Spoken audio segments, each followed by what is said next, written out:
¿Qué tal? Muy buen día. Mi nombre es Valentín Sáenz Morales. Soy alumno de la Universidad IEXPRO.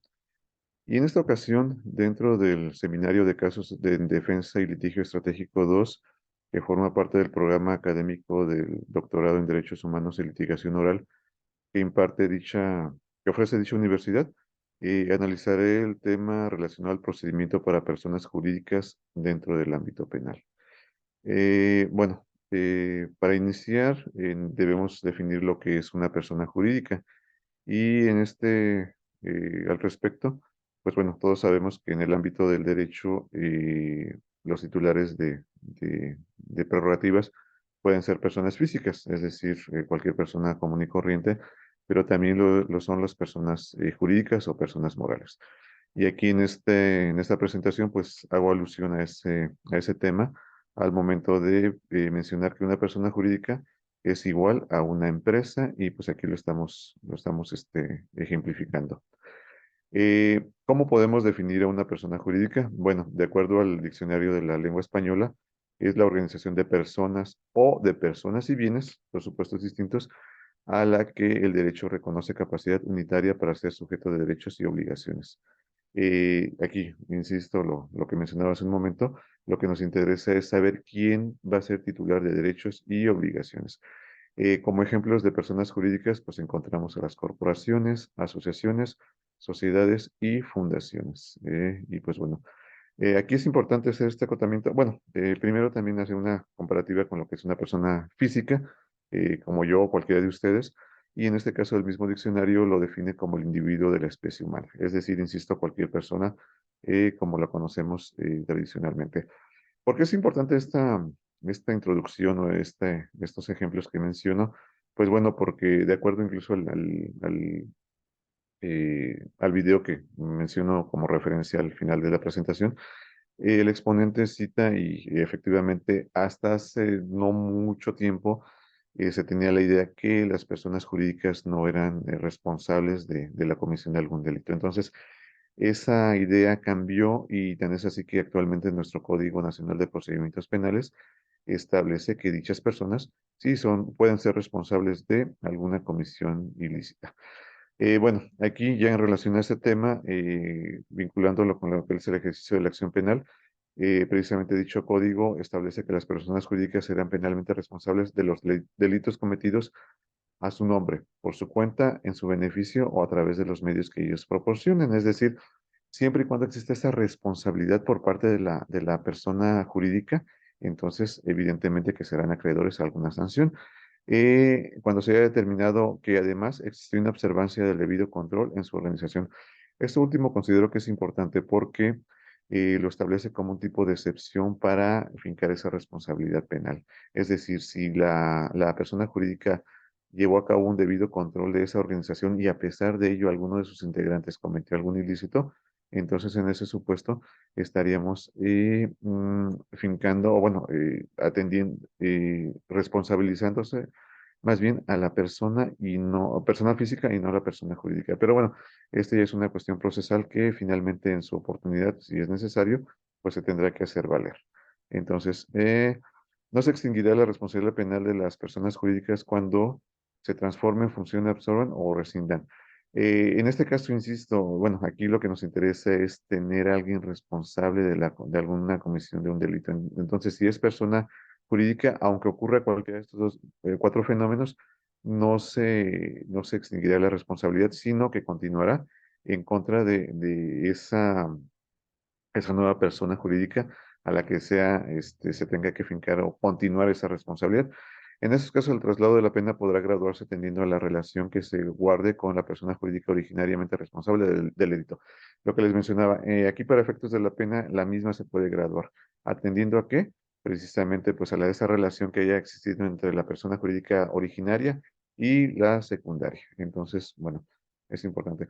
La responsabilidad penal jurídica tampoco se extinguirá mediante la disolución aparente eh, de la empresa. En este caso es importante también mencionarlo porque en muchas ocasiones ocurre que pueda existir una disolución aparente, pero su nombre lo dice, no lo es en las reglas, es únicamente en apariencia, y, bueno, en este caso continúa su actividad económica, se mantiene su identidad sustancial de sus clientes, proveedores, empleados y de la parte más relevante de todos ellos. Como lo advierten, sigue funcionando la empresa, pero únicamente en apariencia. Si disolvió, entonces pues ahí tampoco es correcto que ya no existiría se extinguiera esa acción penal.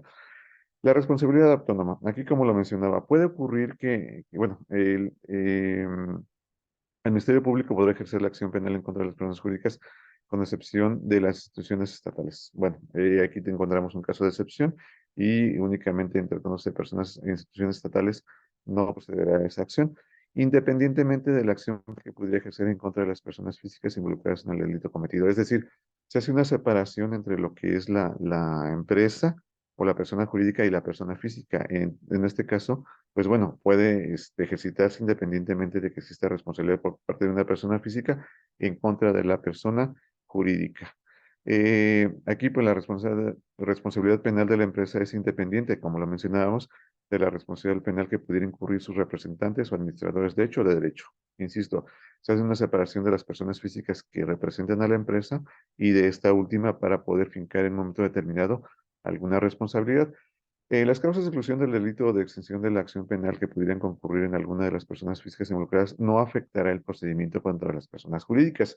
Esto lo hago énfasis en esa autonomía que mencionábamos al inicio porque finalmente si lo advierten, a una exclusión de delito respecto a las personas físicas no se extiende a las personas jurídicas y aquí tenemos un ejemplo claro nuevamente de lo que viene siendo esa autonomía. Tampoco podrá afectar el procedimiento el hecho de que alguna persona física involucrada se sustraiga de la acción de la justicia. Puede suceder también en la realidad o en la práctica que existe esa sustracción, pero la misma tampoco afecta lo que es el procedimiento instaurado en contra de la persona jurídica e incluso la sanción que en un momento determinado se le puede imponer a esa persona jurídica. ¿Qué consecuencias jurídicas existen en relación a la comisión de un delito por parte de una persona moral?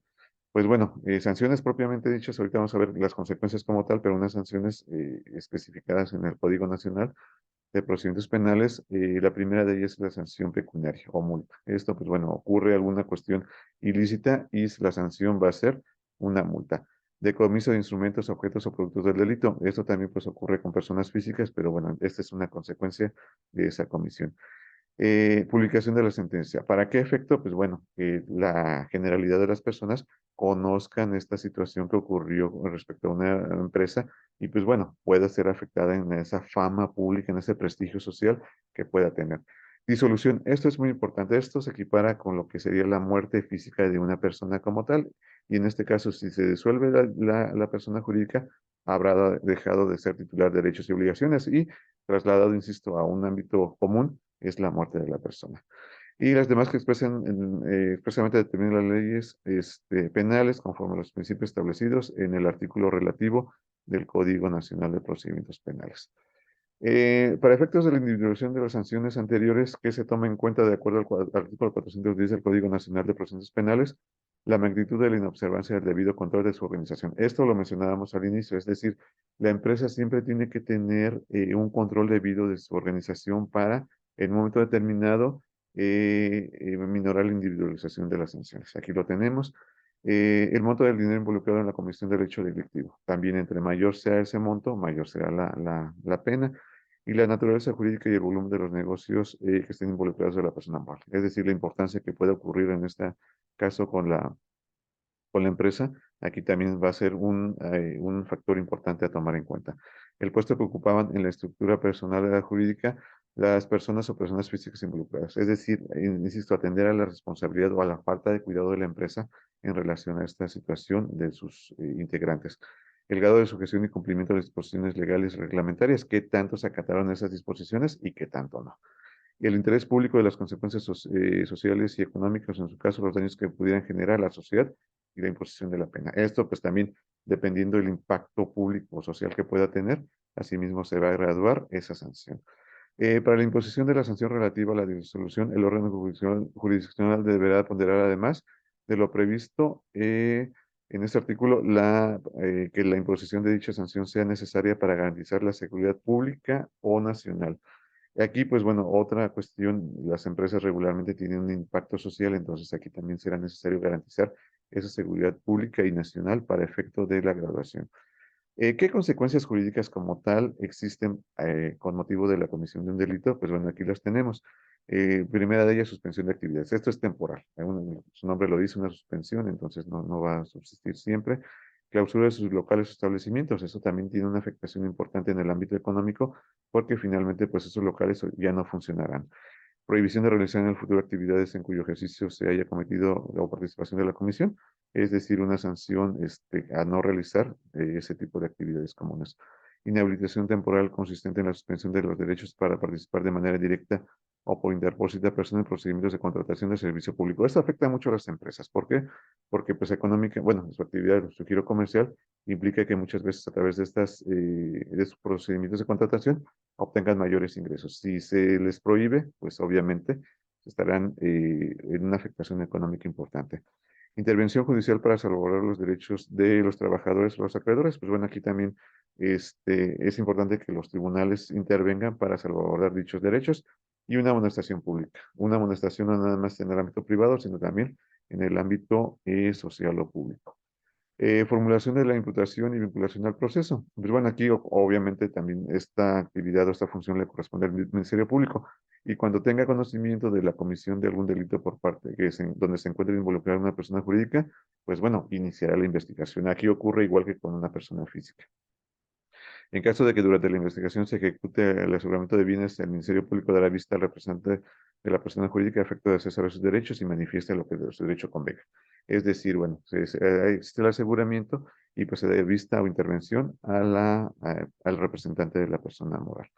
En este caso también pueden dictarse medidas cautelares como la suspensión de actividades, clausura temporal de los locales, establecimientos o la intervención judicial. Su nombre lo dice, medidas cautelares. En la audiencia inicial se llevada a cabo para formular la imputación. Se van a conocer, en su caso, el representante de la persona jurídica asistido por el defensor, los cargos que se formulen en contra de su representada. Ocurre lo mismo, insisto, con una persona física, pero aquí esta persona jurídica estará representada, bueno, por quien tenga esas facultades como tal, pero siempre también asistido por un defensor, procurando que tenga conocimiento de las imputaciones que se le hacen. Representante de la persona podrá participar en todos los actos del procedimiento. ¿Qué implica esto? Ofrecer pruebas, intervenir en audiencias, desahogar pruebas e interponer recursos. Es una actividad, una participación activa. En ningún caso el representante de la sociedad jurídica que tenga el carácter imputado podrá representarla. Aquí fíjese muy bien, es importante porque finalmente si tiene esa calidad de imputado, no podrá tener la representación y por tanto pues deberá recaer en cualquier otra persona. Pues bueno, esos son los puntos importantes. Formas de determinación anticipada, pues ocurre también con lo mismo que con personas físicas, porque en tratándose de personas jurídicas se podrán aplicar las soluciones alternativas y formas anticipadas de determinación y proceso que prevé el Código Nacional de Procedimientos Penales. Insisto, aquí lo único ocurre es esa consecuencia jurídica de una persona moral.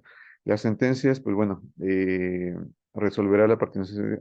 En la sentencia que se dicte, se resolverá lo pertinente a la persona física imputada con independencia de la responsabilidad penal de la persona jurídica. Lo que mencionábamos en la autonomía, finalmente, si están involucrados persona física y persona jurídica, las sentencias pueden ser en un sentido muy independiente el uno del otro. Y se aplicará en lo conducente y cuando sea compatible las reglas del procedimiento ordinario previstas por el Código Nacional de Procedimientos Penales. Es decir, se sigue un procedimiento prácticamente igual a las personas físicas como tal. Y pues bueno, eso tiene, insisto, que ver con lo que sería la autonomía de las acciones. Y pues bueno, con esto doy por concluida esta participación. Les dejo por aquí las referencias que tomé en cuenta para la elaboración de esta actividad y pues agradezco mucho su tiempo y su atención. Muchas gracias. Hasta luego.